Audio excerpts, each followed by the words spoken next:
Hi friend, আপনাদের সামনে আবার একটা নতুন ভিডিও নিয়ে চলে এসেছি। আপনারা দেখুন, দেখলে আপনাদের অবশ্যই ভালো লাগবে। এখানে সুপার কেনার দিয়ে কাজ হচ্ছে।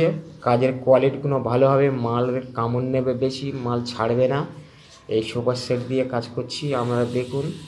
দেখে সবাইকে দেখার সুযোগ করে দিন, প্রোফাইলেতে যোগ হয়ে যান। এরকম ধরনের কাজ করে দিতে পারবো। আপনারা দেখুন, দেখলে আপনাদের অবশ্যই ভালো লাগবে। সুপার সেট একটা কেমিক্যাল আঠা টাইপের, এটা মশলার সাথে মিষ্টি করে কাজ করলে টালিটা আর কোনো দিন ছাড়বে না, টালির লংজিভিটিটা বেশি বাড়বে, কাজও খুব ভালো হবে। এরকম ধরনের কাজ হবে, আপনারা দেখুন, দেখলে আপনাদের অবশ্যই ভালো লাগবে।